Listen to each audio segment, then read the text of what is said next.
안녕하세요. 네, 만나서 반갑습니다. 예.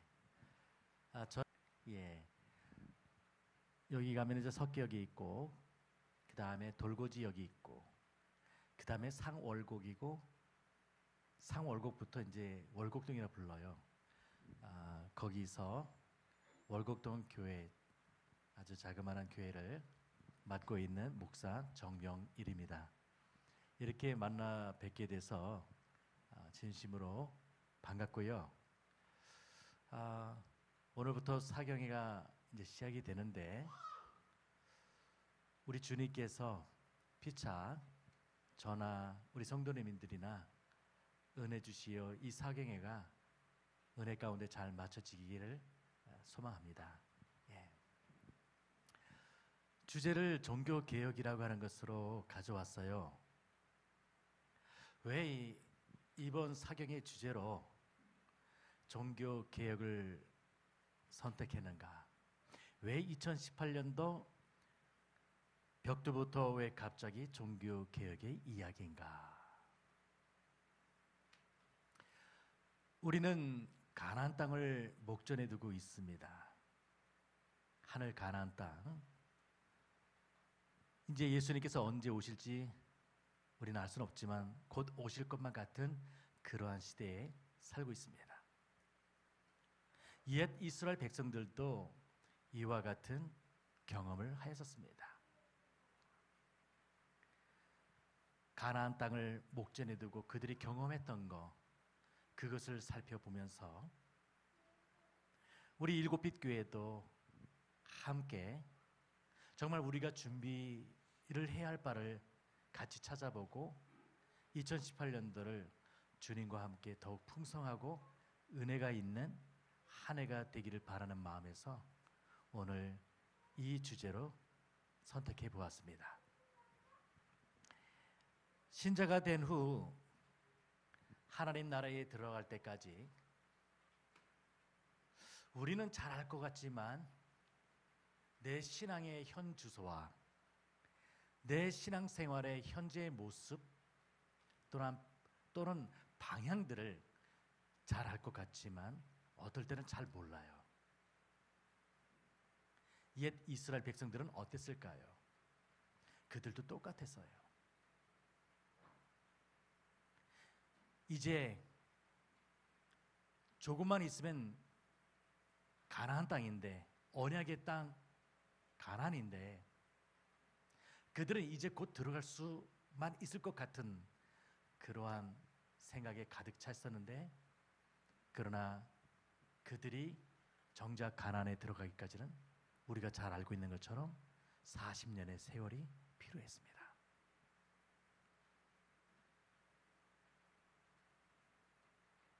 성경절 하나 보겠습니다. 신명기 34장 10절의 말씀인데요. 같이 한번 읽어볼 수 있을까요? 예, 가능하면 같이 읽어보겠습니다. 그 후에 이스라엘의 모세와 같은 선지자가 일어나지 못하였나니, 저는 여호수아 1장의 이야기가 마치 우리들의 이야기와 너무 닮아 있다는 생각을 듭니다. 여호수아 1장의 현실은 출애굽한 지 40년이 지났어요. 이제 곧 언약의 땅 가나안 땅에 다다랐습니다. 입성 직전입니다. 그런데 그들에게 충격적인 경험이 찾아옵니다. 40년의 지도자 모세의 죽음이에요. 우리가 잘 알고 있는 것처럼 이스라엘 백성들은 40년을 모세의 지도를 받아서 지금껏 언약의 땅까지 지금 왔습니다. 그런데 그 지도자가 죽었어요. 백성들은 이 모세의 죽음을 두고서 30일을 애도합니다.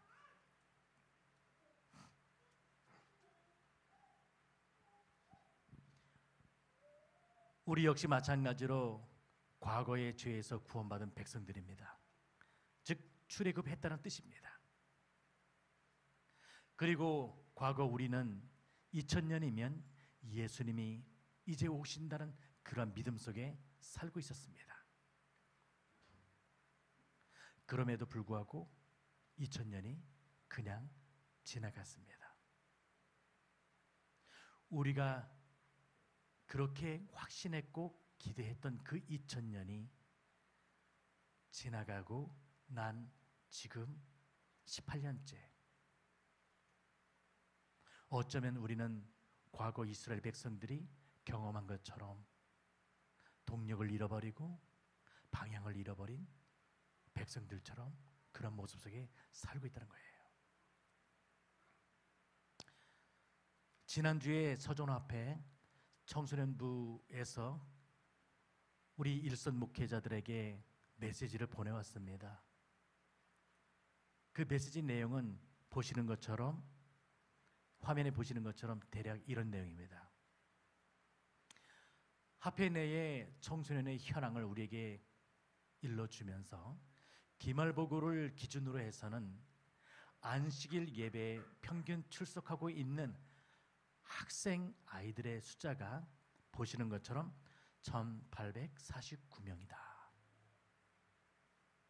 그리고 서중원 앞에 약 200교회가 되는데 200교회 가운데에서 학생회를 그래도 조직하고 있는 교회는 121교회. 그리고 평균 출석 학생 회원들의 수는 1449명.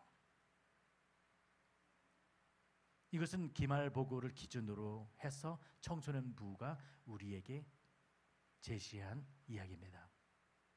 그러나 청소년부에서는 기말보고 말고 자체적으로 실태를 조사를 했다고 합니다. 한국 삼육중고등학교에 다니는, 그래서 예배를 출석하고 있는 학생들의 수가 920명. 지역교회에 출석하고 있는 아이들은 630명.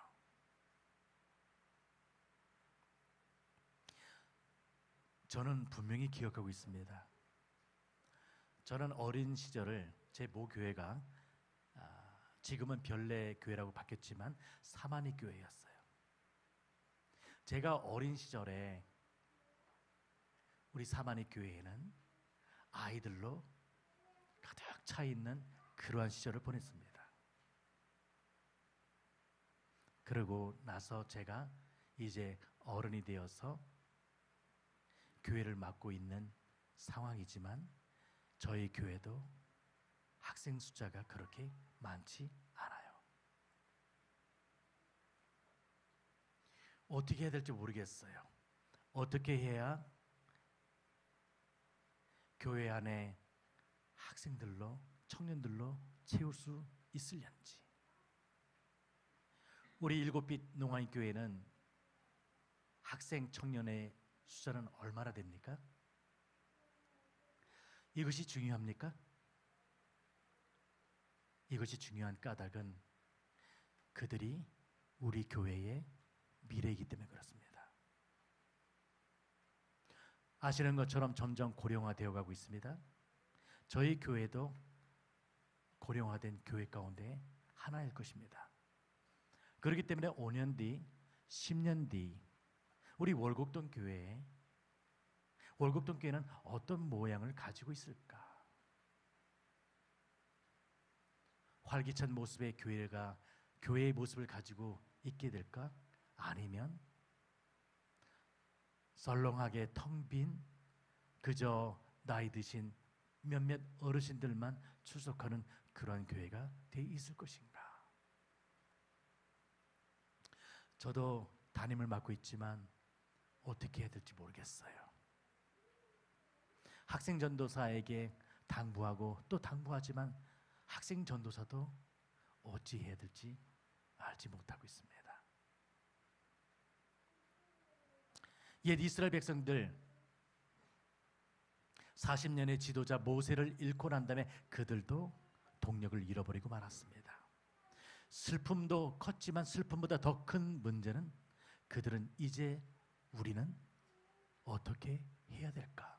하는 문제에 당면하고 있다는 것입니다. 21세기 우리 교회도 마찬가지예요. 2000년이 지난 지금 심지어는 예수님이 정말 올까 하는 의심조차 들 정도로 우리는 방향을 잃어가고 있습니다. 어디서부터 무엇을 어떻게 해야 될지 모르겠어요. 어떻게 이 교회를 주님의 자녀들로 가득 채워야 될지 쉽지 않은 문제입니다. 1980년대 그때는 제가 중학교, 고등학교를 다닐 때입니다. 제가 중학교, 고등학교 시절에는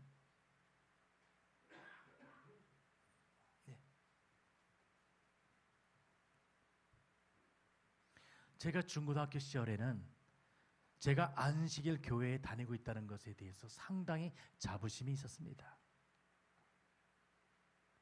비록 장로교가 감리교가 큰 규모로 가지고 있었지만 그러나 진리는 언젠가는 만민 앞에 드러나는 법. 이제 진리교회인 우리 안식일 교회가 세상을 대표하는 교회가 될 거야 하는 자부심이 아주 강했어요. 90년대 초반 여전히 흔들리지 않은 저의 자부심은 가득 차 있었습니다. 이제 2000년이면은 이제 몇 년만 있으면은 예수님이 오실 거야.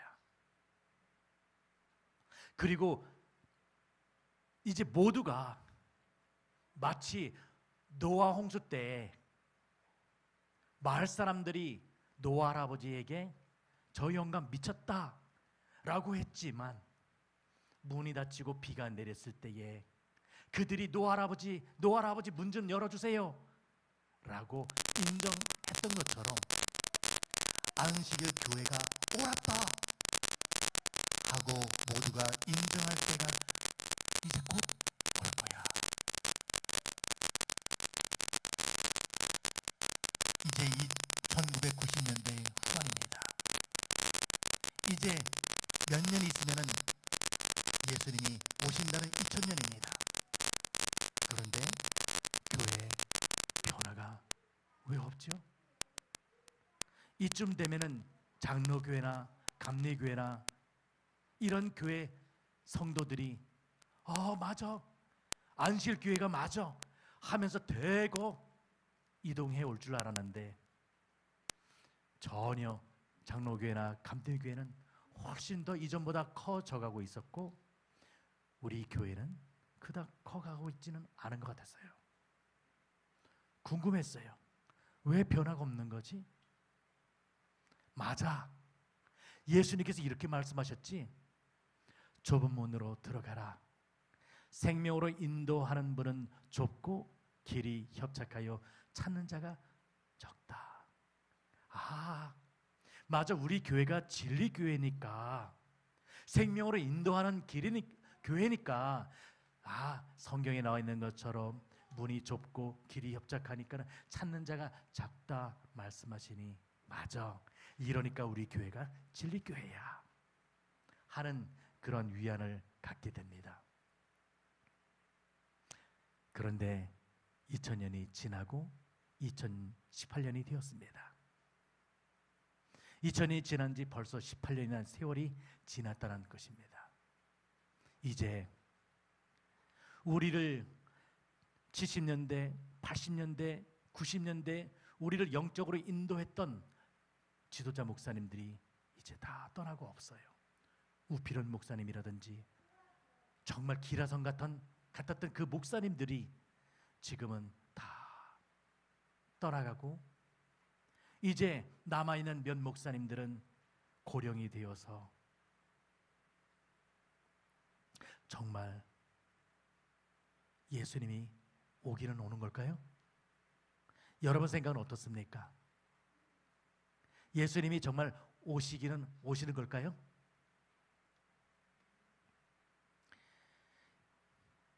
예수님이 오실지 안 오실지 그것 염려보다는 이제 우리의 염려는 뭐가 더 크냐면 5년 뒤, 10년 뒤 우리 재림교회가 어떻게 될 건가?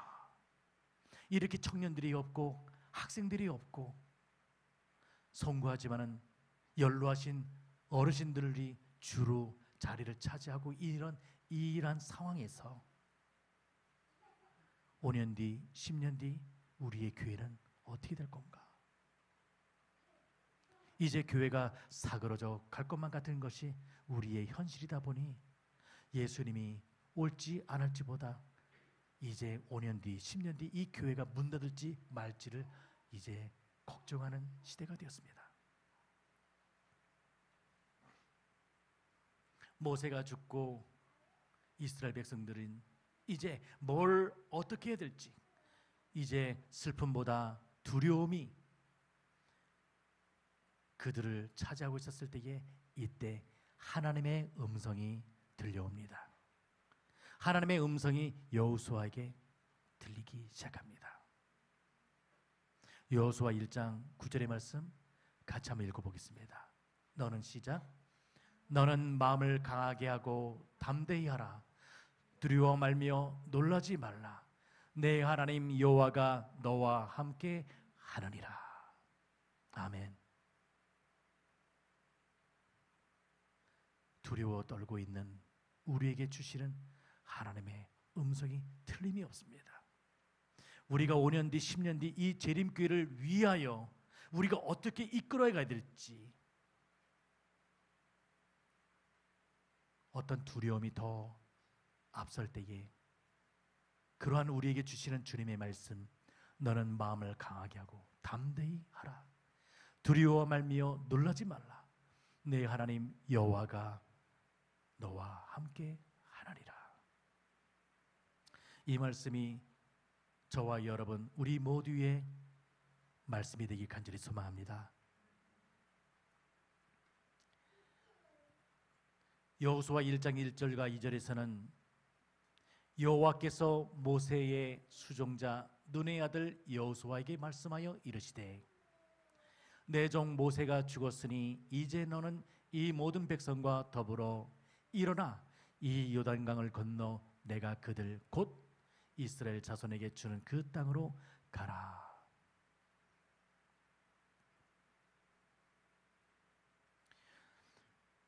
여호수아 1장 2절은 이렇게 기록하고 있습니다. 하나님의 말씀이 이렇게 기록되고 있습니다.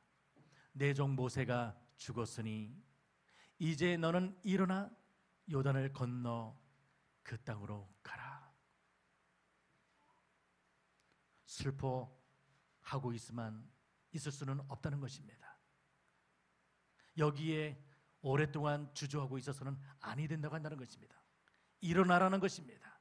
일어나라는 것입니다. 일어나서 요단을 건너가라는 것입니다. 그 땅으로 가라는 것입니다. 이제 주님께서 곧 오신다는 것입니다. 우리가 들어갈 그 영적 가나안 땅이 이제 곧 우리 가까이 오고 있다는 것입니다. 그 날을 준비하고 그 날을 사모하며 그 나라에 들어가기를 노력하라고 하는 말씀입니다. 하나님께서 여호수아에게 말씀하실 때에 세 가지 명령과 세 가지 축복을 함께 주십니다. 이 명령과 축복의 관계는 이 명령을 따라 행했을 때에 찾아오는 축복이라는 것입니다. 세 가지 명령이라는 것은 전진하라, 담대하라, 율법을 지켜 행하라. 그리고 그것에 따라서 따라오는 축복의 약속은 너의 영토가 되리라, 내가 너와 함께하리라, 형통하리라. 이 세 가지 내용이었는데, 첫 번째, 여호와께서는 여호수아에게 이렇게 명령하십니다. 일어나 이 요단을 건너가라. 일어나 이 요단을 건너가라. 여호수아도 사람이었습니다. 그도 우리와 똑같은 성정을 가지고 있는 사람이었기 때문에 40년을 이끌어 주었던 모세가 사라지고 난 다음에 그 공백감을 여호수아도 두려움으로 느낄 수밖에 없었습니다. 이랬을 때 주님께서 여호수아에게 하신 말씀은 일어나 이 요단을 건너가라. 그러면 이 요단 건너편에는 무엇이 기다리고 있었는가? 첫 번째는 환영받지 못할 그런 현실이 기다리고 있었습니다. 두 번째는 정복해야 할 가나안의 부족들이 기다리고 있었습니다. 세 번째는 계속해야 할 전쟁이 기다리고 있었습니다. 그럼에도 불구하고 여호와께서는 여호수아에게 일어나 이 요단을 건너가라고 말씀하십니다. 이 요단을 건너가면 나를 환영해 주는 것이 있는 것이 아니라 나가 환영을 받지 못합니다. 내가 정복해야만 합니다. 계속 전쟁을 해야만 합니다. 그런데 그렇게 환영받지 못하는 그러한 시대가 우리 앞에 기다리고 있는데도 불구하고 주님께서는 말씀하십니다. 일어나 이 요단을 건너가라. 지금까지 이스라엘은 애굽에서 구원을 받고 하나님과 계약을 맺었습니다마는 아직 그 땅을 소유하지 못하였습니다. 우리도 마찬가지입니다. 우리도 처음 주님을 알고 주님을 영접하고 주님의 이름으로 침례를 받았으나, 즉 애굽에서 출애굽하게 되었으나, 죄된 생활에서 나오게 되었으나 아직 우리의 언약의 땅인 하늘나라를 소유하지 못하고 있는 현실입니다.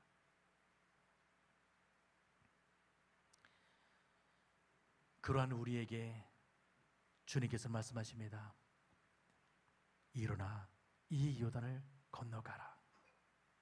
도대체 이 요단을 건너가면 도대체 무엇이 있길래?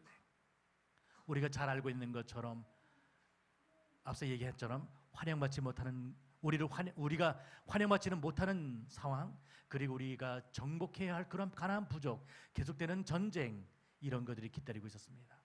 그리고 이러할 때에 우리가 2000년이 되면 이제 예수님의 나라가 올 줄 알았지요.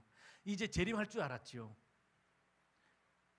그러나 2000년이 지나면서 우리를 기다리고 있었던 것은 무엇이냐면은 영적 회의감, 정말 예수님이 오실까? 그러한 동력을 잃어버리고 방향성도 잃어버리고 그러면서 우리의 정체성까지 잃어버리고 있는 오늘날 우리의 현실. 이러한 현실은 우리를 어떻게 만들어 오는가? 세속주의에 빠지게 만들었다는 것입니다. 우리 부모님의 세대보다 우리가 영적으로 더 건강하다고 말할 수 있을까요? 저는 분명히 기억합니다. 저희 어머니 세대는 60년대, 70년대, 제가 분명히 기억하기로는 그때는 아무리 추워도 비바람이 친달지라도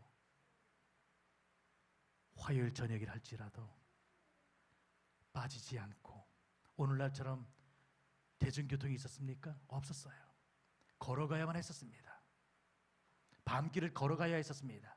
가로등도 없었습니다. 그럼에도 불구하고 가는 것을 마다하지 않았습니다.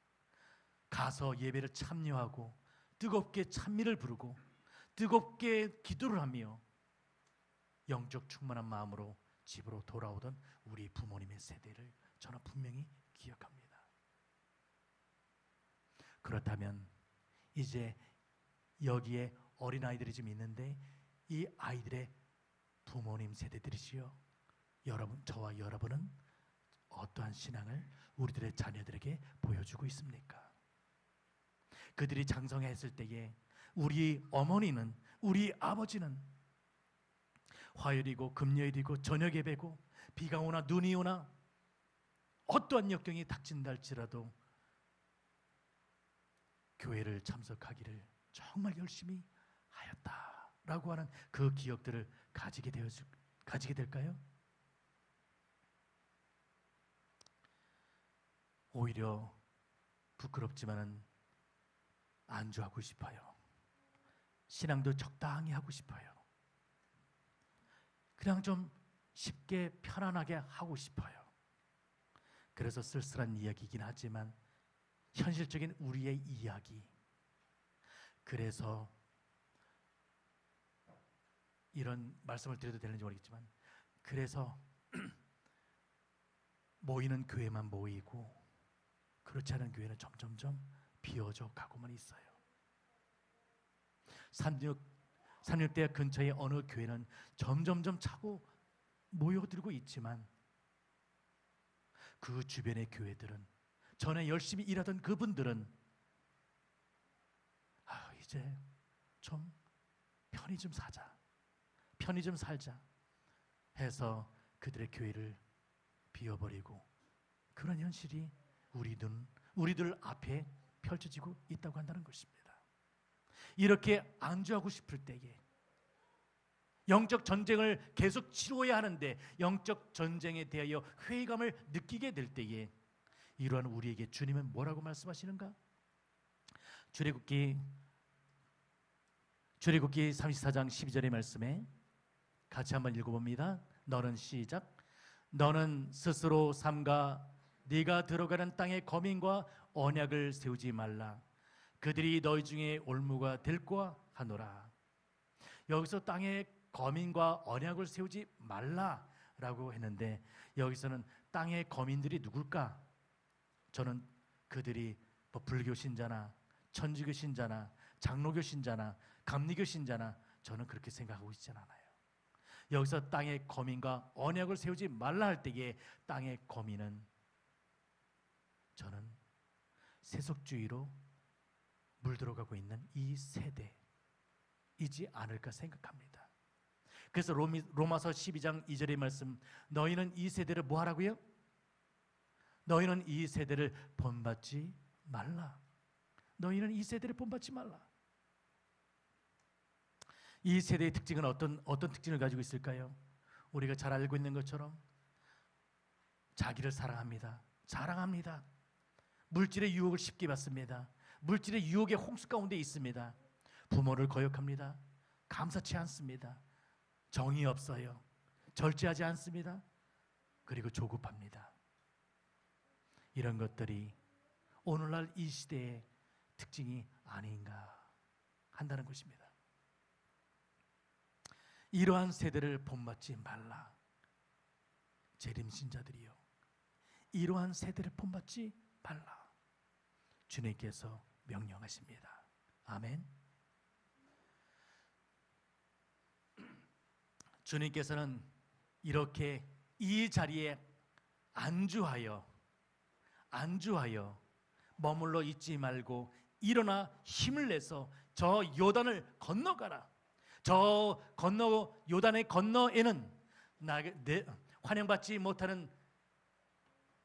환영을 받지 못하는 현실과, 그리고 계속 싸워야 되는 영적 전쟁과, 그러한 모든 것들이 기다리고 있지만 주님께서는 일어나 요단을 건너가라고 말씀하시는데, 이 명령에 대한 주님의 약속은 무엇인가?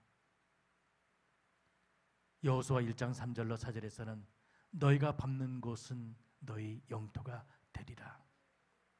이것을 오늘날 저와 여러분의 이야기로 바꿔본다면, 우리가 이 세대를 본받지 않고 영적인 전쟁을 이뤄 나가고 할 땐 주님께서 분명히 말씀하십니다. 너희 밟는 곳이 너희 영토가 되리라. 즉 주님께서 이 땅에 내려오실 때에 그 하늘나라가 반드시 여러분과 저의 것이 될 거라고 말씀하신다는 것입니다. 여호수아에게 두 번째 주신 명령, 첫 번째 명령은 일어나 요단을 건너라 라고 말씀하셨고, 두 번째로는 주님께서 이와 같은 말씀하십니다. 너는 강하고 담대하라. 너는 강하고 담대하라. 이 말씀은 여호수아조차 두려움에 사로잡혀 있다고 하는 현실이었던 거예요. 이제까지 모세가 다 인도해 왔습니다. 모세가 인도하는 대로만 따라오면 되었었습니다. 이제 믿음의 주역들이 우리를 2000년대까지 이끌어왔습니다. 그 기레성 같은 그 목사님들이 우리를 믿음으로 영적으로 인도해 왔습니다. 그런데 2000년이 지나면서 그분들의 세대는 다 지나가고 이제 저와 여러분이 우리 자녀들의 세대를 이끌어 나가야 되는데, 그런데 우리는 방향을 잃어버리고 있습니다. 뭘 어떻게 될지 모르고 있습니다. 과연 우리 재림교회가 해낼 수 있을까? 이러할 때에 주님께서 말씀하십니다. 너는 강하고 담대하라. 잘 알고 있는 것처럼 요단 건너편에 이스라엘을 실제적으로 기다리고 있었던 것, 그래서 이스라엘이 실제로 경험했던 것들은 앞서 말씀드렸지만은 환영받지 못했어요. 이스라엘은. 왜요? 그들은 쌈장이었어요. 그러니까 싸움하라는 거예요. 정복전쟁하기 위해서 계속 싸워야 했었습니다. 심지어는 어린아이들까지 죽여야 하는 그런 쌈쟁이였습니다. 그리고 끊임없는 정복전쟁, 그리고 그러면서 그들이 경험하는 것은 계속되는 피비린내. 이러하니 옛 이스라엘 백성들이 피로감에 사로잡히지 않았겠습니까? 우리는 어떻습니까? 우리도 2000년이 가까울수록 어떠한 목소리를 외쳤습니까? 안식일을 지켜야 된다. 안식일을 지켜야 된다. 그래서 안식일 교회를 다니다가 신앙의 방학을 할지언정 안식일 교회를 다니다가 장로교나 감리교나 심지어는 천주교회로 가는 성도들은 거의 볼 수가 없었습니다. 근데 지금 우리의 정체성은 부끄럽게도 안식일 교회 다니다가 마음에 좀 맞지 않으면은, 아니면은 어떠한 이유로 인해서 심지어는 천주교도 쉽게 옮겨가는 그러한 성도들을 왕왕 보게 됩니다. 이게 우리 현실이에요. 이제는 안식일만이 진리라고 말하는, 그렇게 말할 수 있는 시대가 지나가 버렸어요.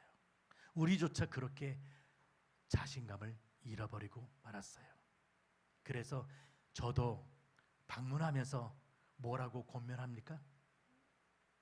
안식일이든 일요일이든 그저 예수님만 믿으면 되지요. 때로는 이렇게 말을 해드려야 할 현실도 경험하게 됩니다. 이럴 때에 이렇게 자신감을 잃어버린 우리에게 주님께서 다시 말씀하십니다. 너는 강하고 담대하라. 그럼 우리가 상대할 수 있는 그 현실은 어떠했는가? 우리가 잘 알고 있는 것처럼 여호수아에게 하나님께서 말씀하실 때에 너는 이 요단을 건너라, 너는 강하고 담대하라 라고 말씀하셨을 때, 그러면 이 요단을 건너면 이스라엘 백성들이 능히 감당할 수 있는 그러한 수준의 가나안 땅이었는가? 아니에요. 아니었어요. 결단코 아니었습니다. 우리가 잘 알고 있는 것처럼 그들을 기다리고 있었던 건 견고한 여리고성이었습니다. 그들은 강하고 견고하고 아낙 자손 같았었습니다. 아낙 자손이라고 한다는 것은 거인이란 뜻이에요. 제가 사진을 하나 가져왔는데요. 이 사진이 진품인지 아닌지 저는 알 수는 없어요. 그런데 인터넷 네이버에서 검색을 해보니까 아낙 자손의 유적 터라고 합니다. 여기 보면은 사진들이 보이죠? 몇 장의 사진들이 보이죠? 사람의 뼈가 어떻게 보여요? 상당히 커 보이지 않습니까? 아마 실제로 그랬지 않았을까 생각되어집니다. 그러한데 이렇게 그들은 크고 견고하고 강대한데 반면에 그들에 비해서 우리는 메뚜기와 같은데, 근데 주님은 뭐라고 말씀하신다고요? 너는 강하고 담대하라. 여기서 너는 강하고 담대하라 할 때에 강하고 또는 담대하라고 하는 이 낱말의 뜻은, 강하게라는 말은 히브리 말로 하자크라는 말인데, 그것은 손에 힘이 있게 하라. 뭐라고요? 손에 힘이 있게 하라라는 뜻이고요. 담대하라는 말은 히브리 말로 아마스인데, 그것은 무릎에 힘이 있게 하라고 한다는 것입니다. 여러분,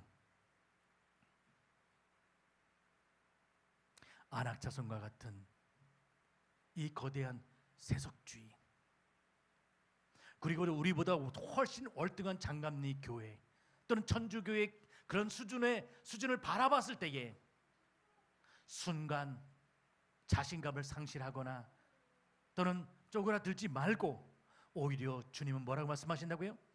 너는 강하고 담대하라. 손에 힘이 있게 하고 무릎에 힘을 주고 당당하게 맞서라고 한다는 것입니다.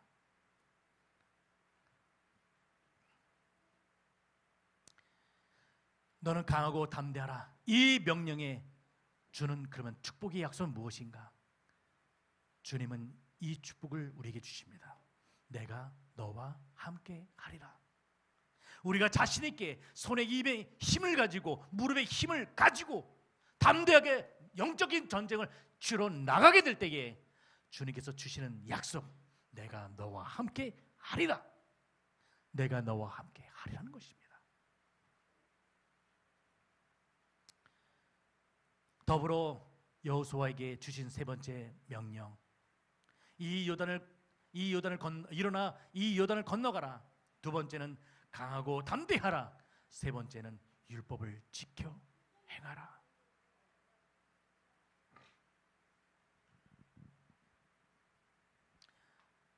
이 명령에 대하여 어느 정도로 요구를 받고 있는가?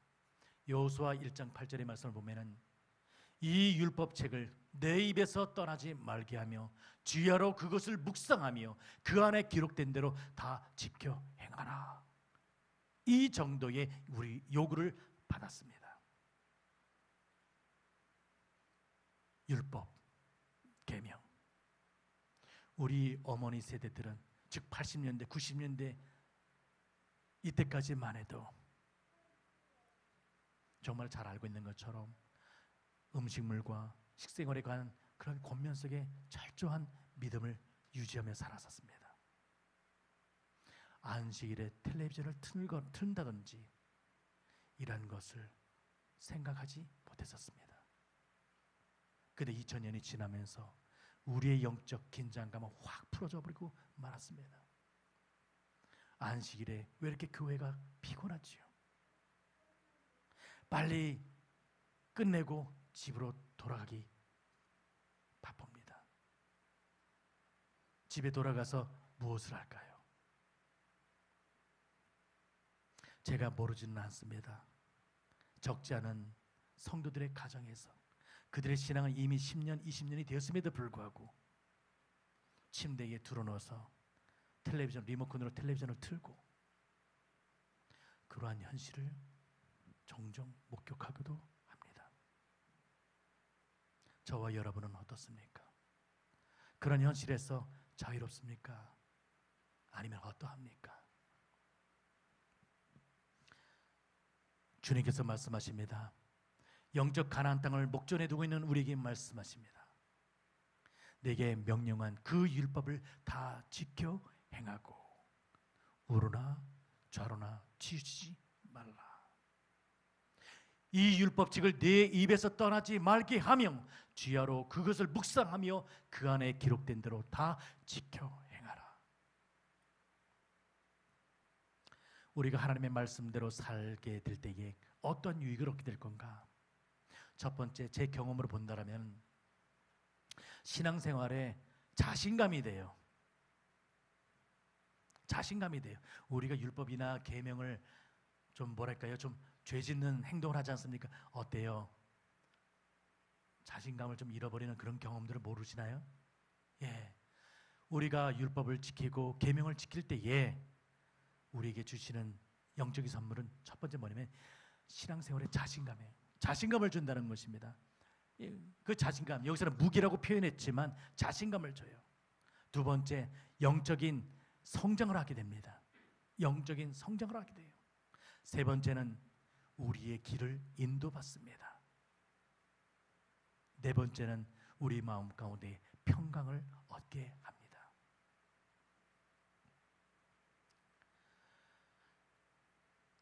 주님께서 말씀하십니다. 21세기 살아가고 있는 영적 이스라엘 백성들에게 말씀하십니다. 일곱빛 농아인 교회 성도들에게 말씀하십니다. 내게 명령한 그 율법을 다 지켜 행하고 좌로나 우로나 치우치지 말라. 그러면 이 명령을 우리가 지키게 될 때에 주신 축복의 약속은 무엇인가? 이런 축복의 약속을 허락해 주십니다. 너희가 어디로 가든지 형통하리니. 안식일 성도들이 시험에 걸리고 또는 그에 준하는 그런 상해에 빠지게 될 때엔 모르긴 몰라도 거의 대부분은 우리가 내 뜻대로 내 마음대로 살다가 얻어지는 결과가 많지 않았나, 저는 그렇게 생각해 봅니다. 비근한 예로 뭐 그런 사례는 많지는 않겠지만 비근한 예로 잠언서에 보면은 보증을 쓰라고 합니까? 말라고 합니까? 타인을 위하여 보증을 쓰라 합니까? 하지 말라고 합니까? 하지 말라고 해요. 그렇죠? 그런데 그럼 하나님의 말씀이 그렇게 해야 돼요? 말아야 돼요? 말아야 돼요. 그런데 내 마음대로 선택을 합니다. 그리고 그 결과로 우리가 시련과 시험을 받게 됩니다. 그리고 난 다음에 하나님을 원망합니다. 주님, 왜 이런 시험을 내게 주십니까? 하고. 근데 그것은 올바른 방향은 아닌 것 같습니다. 우리가 하나님 말씀대로 살게 될 때에 주님께서 분명히 말씀해 주십니다. 너희가 어디로 가든지 형통하리라. 우리 일곱빛 농아인교회 모두가 어디로 가시든지 항상 형통한 가족이 되기를 소망합니다. 성경이 말하는 형통의 내용은 무엇인가? 신명기 28장에서 말씀하십니다. 성읍에서도 복을 받고 들에서도 복을 받고 자녀와 토지의 소산과 가축들이 복을 받고 광주리와 떡 반죽 그릇이 복을 받고 들어와도 복을 받고 나가도 복을 받고, 이런 축복들을 주님께서 분명히 허락해 주신다는 것입니다. 그러면 이 약속들은 여전히 유효한 것인가? 정말 하나님은 살아 계셔서 이 말씀대로 우리에게 축복이 되어 돌아올 것인가? 그런데 왜 하나님은 침묵하고 계시는 것이지? 모세는 죽고 동력을 잃어버린 이스라엘과 같은 재림교회, 그렇다면 일곱빛 농아인교회의 지금의 상황은 어떻습니까? 5년 뒤, 10년 뒤 이 교회의 미래에 대하여 확신하고 있으며 자신감을 가지고 있습니까? 그리고 그것을 위하여 준비하고 있고 대비하고 있습니까?